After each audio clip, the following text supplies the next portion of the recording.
As I understand our assignment, the next 50-year assignment is to reinvent the society we have in technological terms. The post-industrial society's energy and resource picture, driven a great deal by the carbon problem itself, but obviously by many other things, water, conventional pollution, food, and so forth. And the charger system tells us some things about what that reinvention is going to entail. There is unnecessary anxiety in the current system. Boy, that's a good place to start because people don't like anxiety. And I personally am more anxious, I think, than many people, but I go through panic about whether I've remembered something as I'm packing up that was mentioned by several other people.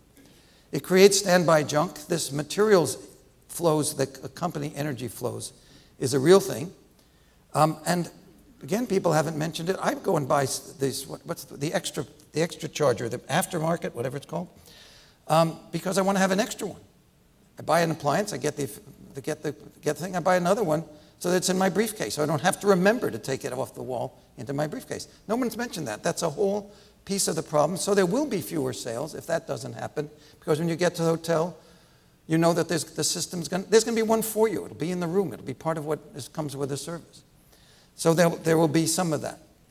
And that's called negative GDP in the concept of green GDP. And then this is so obviously something we should be able to win, that there is an element, and when I think about this, if we can't fix this, what are we going to be able to fix? Most of the other things are tougher. Getting people to drive less peppy cars is a lot tougher than this. So we have to figure out if we can do it.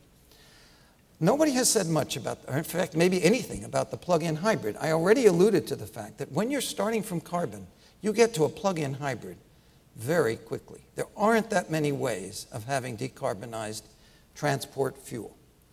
You can have biofuels. It's got a very limited potential. We can pretend we can keep at it, but we're not going to have more than 20%. 10% is probably tough of U.S. auto fleet. It's nice to be in Brazil with not that many cars and all that land, and that's one country that can take care of half or more of its transport fuel.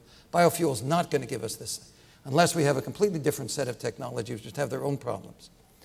So the alternative is coal to liquids. I should say I'm talking now about both the carbon problem and the fact that we're going to be having a major global oil crunch in terms of supply. So we're going to have non-carbon, non-oil solutions. And so coal comes and says, we're your savior. And lots of coal senators are saying that right now. We can turn coal into liquids. And we can. The only problem is twice as much CO2 goes to the atmosphere for a mile of driving when gasoline comes from coal than when gasoline comes from crude oil. The second CO2 is emitted at the coal to liquids plant. It can be captured there and put below ground, in which case you break even. And so some of us are saying no coal to liquids without carbon capture and storage, and that's a live debate in Washington also. But after you've used up that, if batteries can continue to progress, and that's been the positive surprise from technology over the last 10 years. Batteries have more potential than we thought they did, many of us. Then we will have a new load on the grid, a charging issue, a much bigger source. It's got to transform the entire system you guys are discussing today. And I'd love to hear more conversation about just how that will happen, because it could start pretty soon. And then you have all of the issues of convenience, fast charging time. So so here's my little list. I said, well, cell phone and plug-in hybrid, compare and contrast. Well, more compare. The charger is there. It's an auxiliary. It matters.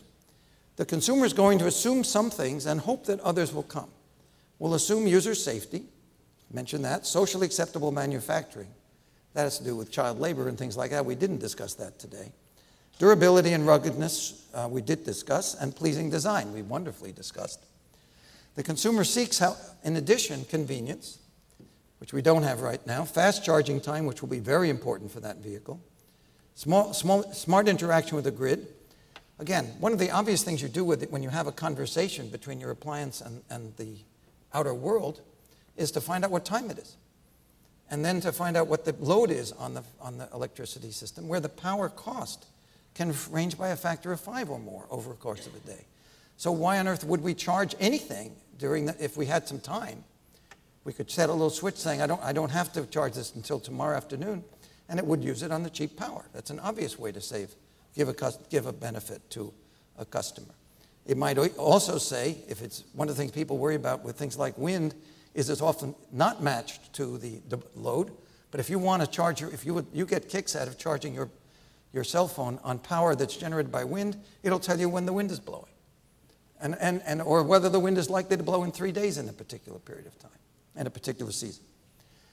There hasn't been much talk about the whole problem of theft, but you have an opportunity to put in an access code of some sort once it's smart.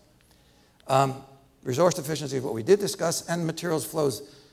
A phrase I love from this world of industrial ecology or materials management is cradle to cradle management. You're thinking about everything you're putting out as going into another product as much as possible.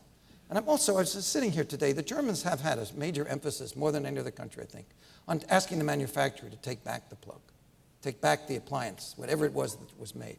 Why don't we just have that here and tell, hey, Motorola, yours.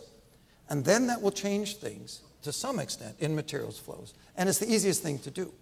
And Motorola might be, that's happening with print, as you know, with printer cartridges. And it makes me feel good every time I send a printer cartridge back. And maybe some of you are the same. And then, house level DC, which we've been talking about, might really have a major driver in the form of the plug-in hybrid. The green plug people, in their analyses of energy, produced an extremely interesting concept, which I call the loaded household. The loaded household is a household where a significant fraction of discretionary income is devoted to home electronics. Heavily used and charged at home. Little is shared. There's one printer per adult. I think about that. That's true in my home. Upstairs, downstairs offices, wife and me, 2 printers. All chargers are always plugged in. Don't have to be, but that's part of their assumption. And they estimate that 1 in 6 US households today is loaded. Their second estimate is that the rest of the households are half loaded, in which case you see that it's about 60% of the total number of households, or 60 million households in the US, are fully loaded household equivalents. And that becomes a number in all their calculations. I'm just recommending this because the methodology is actually very sweet. Let's just think a little bit, want to wrap up, about the magnitude of this thing. That 20 terawatt hours is about 3/10 of a percent, 1/300th of the US electricity altogether. So if we think of this as people working side by side, nibbling on this problem from different directions, some addressing vehicles, some addressing steel, some addressing cement, this scale is one that 150 other efforts of the same scale would do the job. Now, it may be that the consumer electronics job is worth 3 or 4 of those units that I proposed, those 1/10 units, or maybe 10 of them.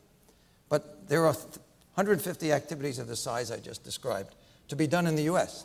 Looking at it another way, 60 million loaded household equivalents, believing that this is the world to which we are all evolving, is 4% of the world's households today. Imagine 1.5 billion households, that's 1/4 of the population. So that means that any activity we start here is going to have a 25 multiplier over, say, a century or 2, as the world becomes more like us and tries to fit on this small planet. Can we do it? People are becoming increasingly determined to lower the risk that we and our children will experience major social dislocation and environmental havoc as a result of rising CO2 in the atmosphere. And we are learning that there are many ways of changing how we live, what we buy, and how we spend our time that will make a difference. We are in the midst of a discontinuity. What once seemed too hard has become what simply must be done. That's called a tipping point. The precedents include abolishing child labor, when, of course, it was said that we couldn't afford to do that. Addressing the needs of the disabled. Every time I see a ramp going into a hotel, I say, well, we decided to pay for that. We just decided we didn't want to have people unable to get into hotels were in wheelchairs. Other countries, for the most part, haven't, as those you know travel. No. Mitigating air pollution. We've done a pretty good job. What once seemed too hard has become what simply must be done. Thank you.